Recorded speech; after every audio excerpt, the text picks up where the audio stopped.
Coming up on News Live at 6, major construction at the former Kimmel and Marion dorms on campus. What students and alumni have to say about the project. Plus, We Rise Above the Streets is combating homelessness here in central New York. How the nonprofit is making a difference one sandwich at a time. And there's about to be an open congressional seat in the North Country. Find out who's running and when it will be. News Live at 6 starts right now.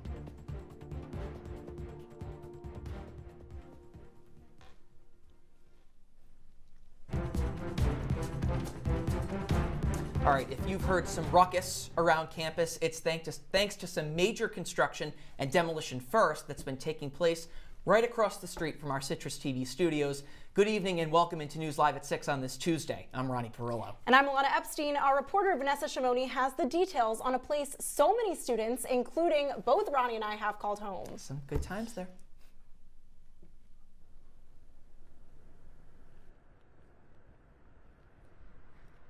Thanks, Ronnie and Ilana. Starting just this Friday, major construction going on at the corner of Comstock and Waverly with the intention of two to three completely new dorms being built. Talking with students and alumni, there was a variety of thoughts over the changes in student living. North Campus residents have been hearing something a little different this week. Kimmel Hall, Kimmel Dining Hall, and Marion Hall are all being demolished in order to start the building of 3 new residence halls, expected to be up and running in 2027. For Michael Aceta, the noise isn't the most pleasant.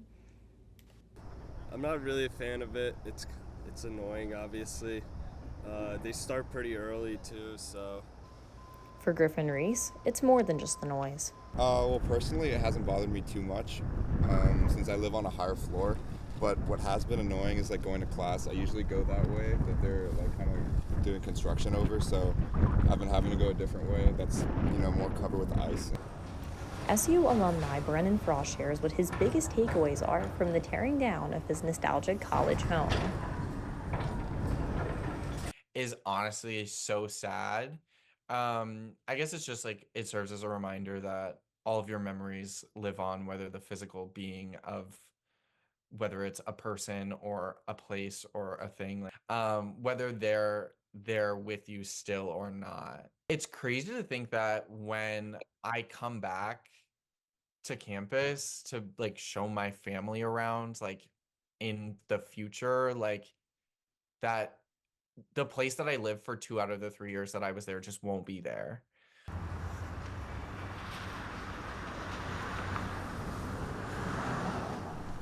Now, the construction of these dorms is expected to be heard from 7 a.m. to 4 p.m. throughout the rest of the week. So if you live in Ernie, Delaplane, Watson, or anywhere on North Campus, take note of that until the end of the day this Friday. For CitrusTV News, I'm Vanessa Shimoni. Ronnie and Ilana, back to you.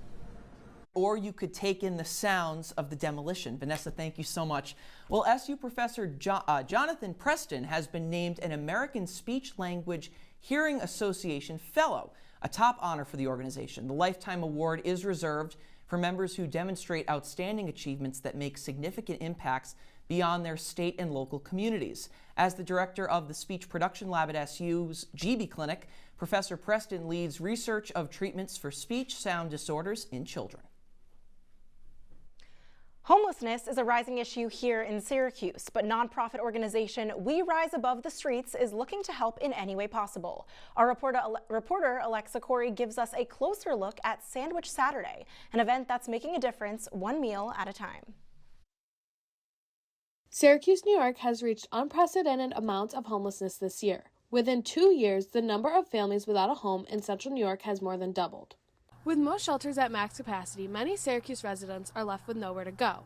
CNY Central reports that just minutes outside of Syracuse University campus, there are at least 50 people sleeping on the streets. We Rise Above the Streets is an organization that strives to break the cycle of poverty. We Rise Above the Streets is a nonprofit organization. We go out to the community, we serve the homeless and food insecure family.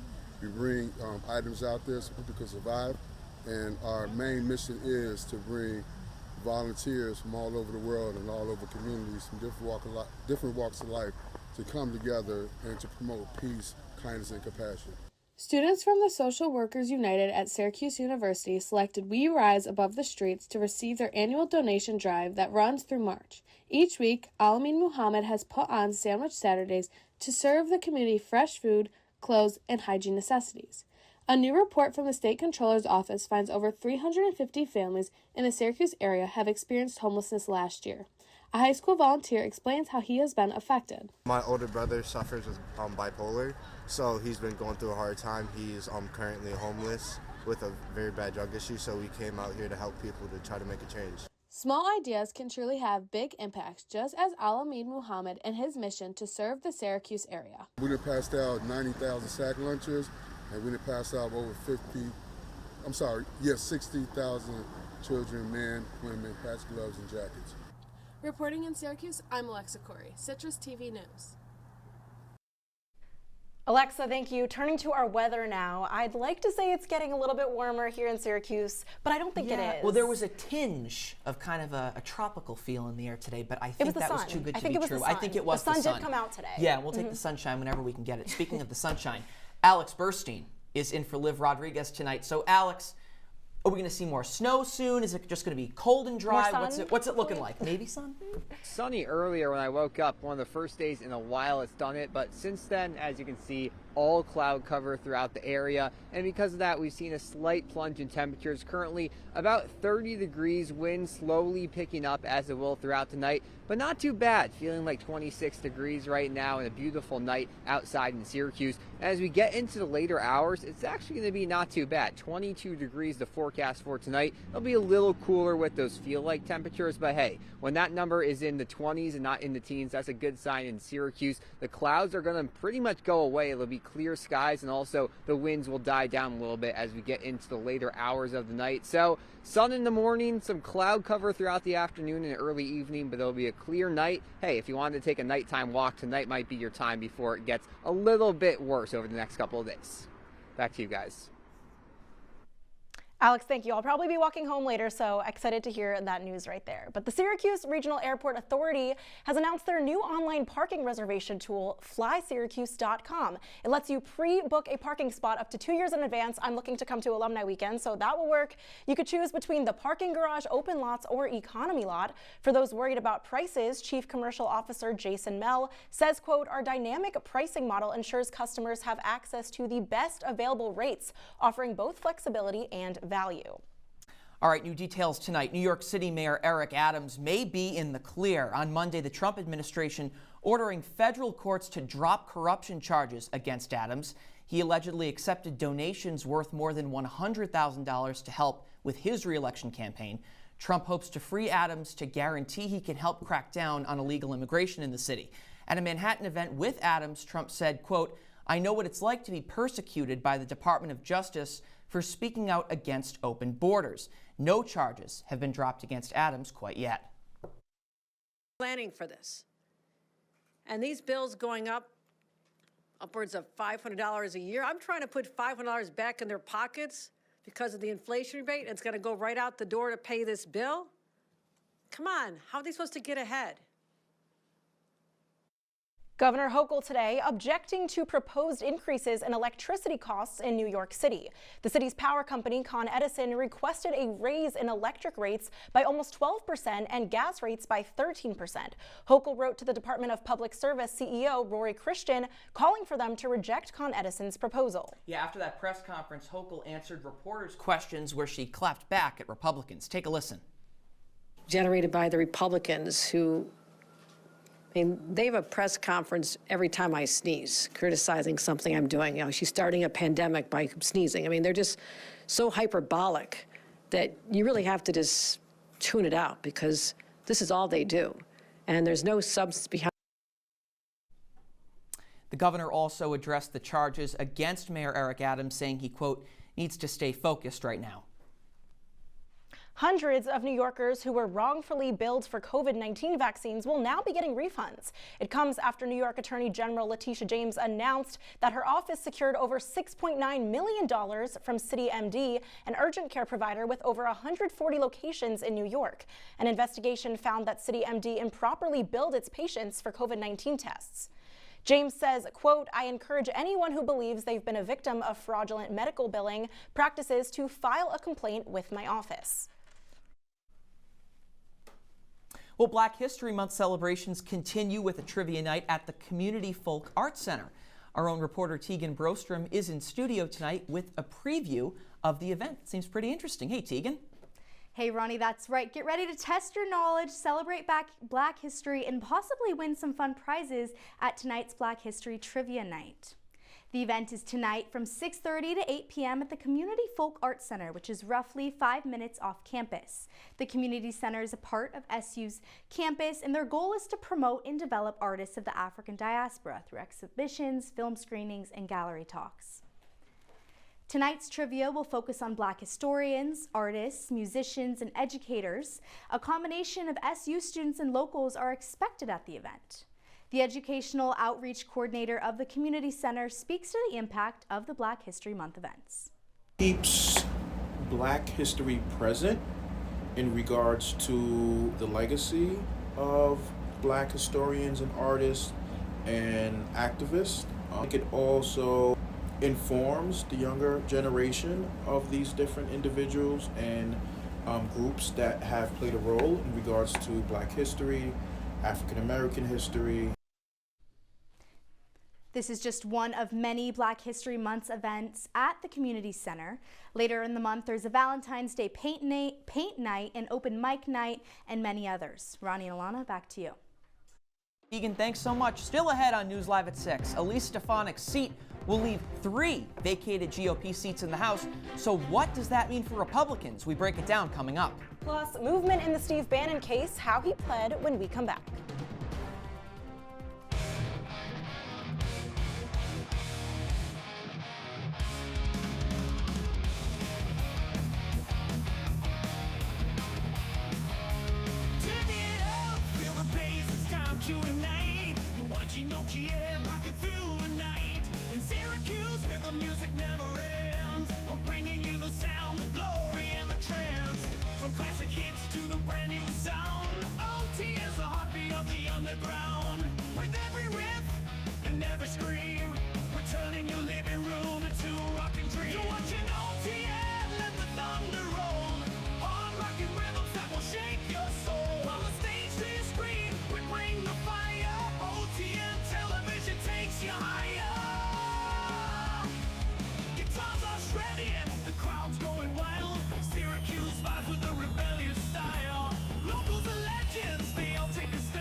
You're watching CitrusTV News, live at 6 with Ronnie Parrillo, Ilana Epstein, and Olivia Rodriguez.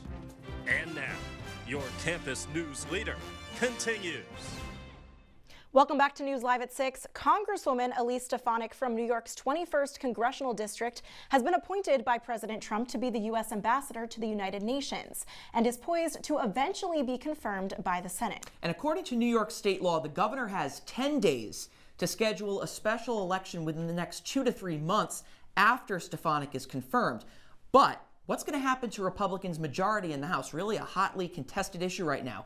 CitrusTV's Drew Matiasik joins us live in studio to tell us more. Hey, Drew. Thank you, Ronnie. Back in November, just after his victory over former Vice President Kamala Harris, President Trump announced that Congresswoman Elise Stefanik from Saratoga would be the U.S. ambassador to the United Nations.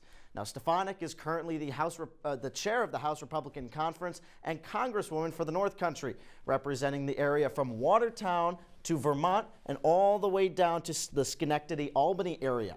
The Congresswoman is one of 2 Republicans in the House that is joining the administration and one of 3 that will resign their post, as Congressman Matt Gaetz resigned from the 119th Congress a few months ago. This has many worried in the Republican Party, as they will only have a 2-seat majority upon Stefanik's resignation. And recently, New York Democrats proposed a bill which would allow for more than 90 days between the Congresswoman's confirmation and the special election, postponing it to June 21st. Democrats said that this move was for convenience to align both the special election with the state primary scheduled for that day to hopefully increase turnout and streamline efficiency, but withdrew the bill before serious consideration after controversy surrounded it. Stefanik has hinted that she would postpone taking her confirmation or nomination if confirmed until after April 1st, which is when 2 special elections are occurring in Florida to fill the vacancies left by Matt Gaetz and Mike Waltz, but is not expected to do that. The Democrats have nominated Ben Gendabine, a dairy farmer and basketball coach, while Republicans are still going through the process of nomination. The GOP is considered to be the favorites in this race regardless of who they put forward, as Stefanik has had no trouble defending her title in recent years. Republicans currently have around 9 to 10 names that they are considering for the election that should happen no later than June 17th if Stefanik were to still delay taking office. Ronnie and Ilana, back to you. All right, Drew, thanks so much. A story that we'll be watching closely. Former Trump staffer Steve Bannon is pleading guilty to fraud after allegedly using money from a nonprofit to further his own interests. The nonprofit called We Build the Wall was supposed to be accepting donations to construct a barrier on the U.S.-Mexico border. Prosecutors say that money was going right into the pockets of Bannon and his associates. The guilty plea allows the former chief strategist to avoid jail if he stays in good standing for 3 years and doesn't take on any charity administration roles. He also can't sell, use, or possess any data gathered from charity donors. Tensions are rising in the Middle East tonight after Israeli Prime Minister Benjamin Netanyahu threatens to stop the ceasefire in Gaza. The Prime Minister says Hamas has until Saturday afternoon to release the Israeli hostages or face further fighting. Meanwhile, President Donald Trump insists that the U.S. can control and redevelop Gaza as a tourist destination. Trump spoke with the King of Jordan about his intentions for the region this afternoon, saying he doubts Hamas will make the Saturday deadline. Coming up next, there's nice temperatures in Syracuse, but will they hold over the next couple days? We'll take a look at the 5-day forecast. Meet Norm. He lives with anxiety, but with the help of this latest innovation from Be Normal, he can be normal, just like everyone else. With the swipe of a finger, you can project happiness, confidence, machismo. Why settle for being real when you can be normal? The Normal Maker, new from Be Normal. This item doesn't really work because there's no such thing as normal. We're all different. What we like, how our brains work. In fact, 1 in 5 of us live with mental illness. Don't filter who you are. Start by talking to someone you trust. And remember, there is no normal. STEM is precise, no margin for error. Dare to forget that. Dare to have fun with it. Get weird with it. Dare to send those old STEM theories flying past the neighbor's house into outer space. Dare to program something internet-breaking, record-breaking. Dare to blow their minds. Dare to learn the difference between sedimentary and metamorphic rock. Go find those rocks. Dare to keep daring. Dare to STEM. Check out She Can STEM to get started. Leaving hot coals improperly extinguished can cause a wildfire. Hey guys, it's Smokey! It looks as if Smokey is going to use the drown, stir, drown and feel technique. After the first drown, a good stir. Next, another drink. And finally, a close feel. Is it cool? Okay. Yeah. Hey, Smokey, catch! Oh, my bad, Smokey. Only you can prevent wildfires. From the CitrusTV Weather Center, this is SU's most accurate weather forecast. Kansas News Live at 6. A nice day across the region. You see his number here, 32. That's freezing or above. So some signs of spring coming maybe in the next couple of weeks, but over the next 5 days, we'll be taking a step back into winter. And the main things you want to look at: snow, snow, snow, rain. not at all what you want to see, especially after some sunny times this morning. But if you look at the next couple days in particular, what you really want to watch out for is that Wednesday p.m. to Thursday a.m. window. About an inch of snow, not too bad, but it's going to be combined with freezing rain temperatures, so there's a possibility for a lot of ice on the road, so something to keep an eye out for. It'll get a little bit warmer as you get into Thursday afternoon, and then heading into Valentine's Day, it'll be raining love, but it's also going to be pouring snow. Nothing too bad, but in that AM window, there definitely will be some snow coming down. As again, this Saturday, UNC basketball comes to take on Syracuse at the Dome, and you guessed it, snow. Not horrible temperatures, about 34 degrees, but nothing great. And as you get into Sunday, snow again, 32 degrees, but you really want to look at that 6. It's going to get very, very cold as we get into that next week, and it's going to be part of a winter system that's coming across the southern states and getting a little bit up here into the northeast, so something to keep an eye out for. And as you look at our photo of the day, we talked about it was actually a little sunny earlier, nothing that you don't like to see, some sun, some snow, a beautiful picture of Syracuse earlier today. Back to you guys. All right, Alex, thanks so much. Well, Google is making some changes. The tech giant no longer includes references to the first day of Black History Month or Women's History Month and others in their calendar system. They also officially changed the name the Gulf of Mexico to the Gulf of America on Google Maps, following the formal change from the Federal Board on Geographic Names. The change came after President Trump's executive order. Now, lots going on with sports here in the Syracuse region. Our Alex Remoll is here in studio to tell us more. Thanks, Ronnie and Ilana. Coming up in sports, Syracuse men's lacrosse faced its first-ranked opponent of the season last night. Find out how the Orange fared in an NCAA tournament rematch when we come back. Women are bad with money.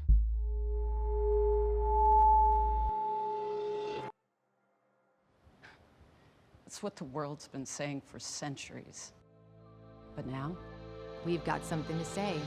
Save it. Save the old-fashioned advice, the empty excuses. It's all worthless, unlike us. To our fellow females, it is time to save ourselves by saving our money. Contributing to our futures, investing in our independence. Until we're no longer 80% more likely than men to live in poverty in retirement. So again, we say to that, save it. The falsehoods, the feelings of fault, then the funds. Learn how to save for your retirement at wesaysaveit.org. Welcome to my house. Lately, not my happy place. Everybody's pretty tired of each other. The parents were not themselves. My little brothers were morphing into small creatures. The walls were closing in. Clearly, a case of too much family, too close, 24/7. And there's a lot of that going around right now. If this sounds like your house, try going someplace new. YourLifeYourVoice.org. You'll find lots of ideas to help you handle the family stresses of being confined to close quarters. YourLifeYourVoice.org. It might not get you out of the house, but it could help you find a little more breathing room.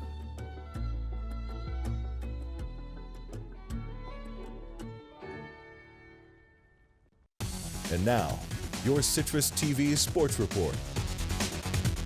Syracuse men's lacrosse played a couple of tune-up games to start the season, but it started a stretch of tougher foes yesterday. Welcome to sports. I'm Alex Remoll. The number 2 Cuse battled number 16 Towson in the Dome last night. These two squads met in the first round of the NCAA tournament a year ago, and SU came out on top. Could the Orange take down the Tigers once again? Starting out with a little goal there from Michael Leo, sneaking it in the corner. Finn Thompson spins around and rips one to double that early lead. Now some quick offense coming here. Johnny Mullen wins the faceoff, pass to Joey Spallina, and Owen Hiltz finishes the move. This time, Sam English on a ground ball pickup takes it himself in the early fourth quarter for a nice tally to make it 12-7. This time, Luke Roa fires a bullet with all his might to go up a touchdown in the final frame. This one here, blink and you'll miss it. Michael Leo, a back-to-back finish, beautiful stuff. Basically capped off a dominant win for the Orange, 18-7, Syracuse over Towson. So the Orange defeated the Tigers for the second time in 9 months. Attackman Owen Hiltz led the way with 7 points, while midfielder Luke Roa found the back of the net 4 times. Yesterday's fixture was the first of 5 straight SU games against teams who received at least 9 votes in the Inside Lacrosse Rankings last edition. Syracuse visits number 6 Maryland on Saturday. So Gary Gates' group is 3-0, and Adrian Autry's has to build upon a 3-overtime win over the weekend. Syracuse men's basketball is to go down south to face off against Miami in about half an hour. The Orange have not had an ideal start to their season so far, but the Hurricanes have been downright terrible. Miami is just 5-18 this season. Things got so bad that longtime head coach Jim Larrañaga stepped down back in December. Syracuse has a little bit of momentum on its side after Saturday's triple overtime win over Boston College. Unsurprisingly, guard J.J. Starling steeled the 'Cuse to a victory with a 28-point performance. See if J.J. and the Orange can keep the good times rolling in about half an hour. 2 of the worst teams in the NBA went at it last night in Brooklyn. Neither the Nets nor the Hornets are in serious contention for a playoff spot, but the hosts have been on a promising run. Could Brooklyn build on a stretch where it won 4 of 5 games? Turns out it could. Brooklyn grinded out a win despite a career day from Charlotte forward Moussa Diabate. Other than Diabate's 21 points, the Nets defense was strong throughout the game. Brooklyn forward Day'Ron Sharpe kicked in a near double-double off the bench. The Nets are back at it tomorrow night against the Sixers. And the city's other NBA team is in action tonight. The Knicks and Pacers tip off at 7:30. This game decides the season series between New York and Indiana, who split the first 2 matchups. Alex, thank you so much. Well, coming up after the break, the mascot of one of my favorite apps, something happened to it. I know. Unfortunately, I think he flew away, but we have wake-up weather to get to first. Stay with us. Did they tell you sports check? I don't know. Oh, that.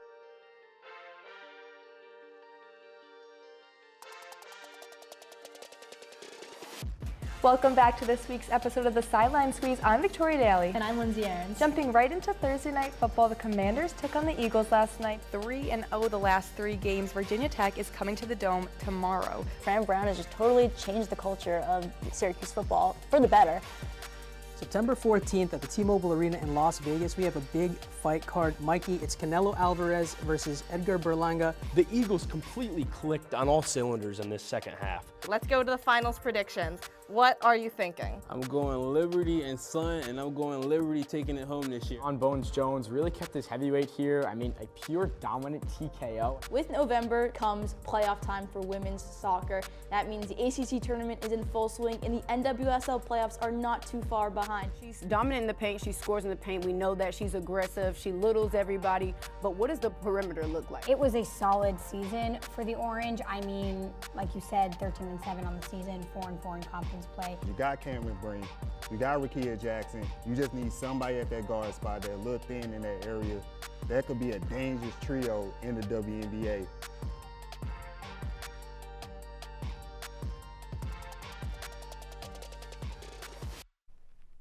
Welcome back to News Live at 6. Wake up weather for tomorrow. You're going to want to stay inside early, 8 a.m. Just 16 degrees outside. It'll be a little windy, and that wind just going to pick up throughout the day. But you do get some slightly better temperatures. 32 around 3. Gets a little bit cooler as the night goes on. And then as you get into the later evening, the snow will start to come. Something you definitely want to watch out for in the Syracuse streets.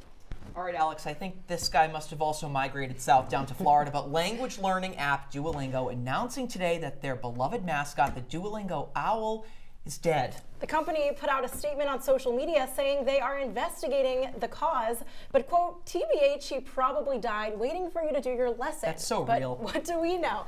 Guys, I was scrolling on Instagram today and I saw everyone reposting this. This is a big deal. It's a really big deal. I didn't see this. Well, I must not be in the Mark Zuckerberg's algorithm. Maybe not, but based on the perceived cause of death, I think I might be an accomplice. I've dropped some Duolingo lessons in the past in my day. I have to. What language? Spanish, I think. That's what everyone does. Yeah. What do you think about this? I thought it was going to be like a Super Bowl ploy, but Super Bowl's over, so it doesn't really make any You're sense. right. It does That's sound what they like did a with Super Mr. Bowl Peanut a ad couple setup. years ago. True. Well, maybe it's a marketing strategy. That's right. Well, that is Citrus TV News Live at 6 for this Tuesday. Don't forget, you can follow us on X and Instagram at Citrus TV News. Now for the entire Citrus TV News team, I'm Ilana Epstein. And I'm Ronnie Parrillo. Have a great night, Central New York, and stay warm.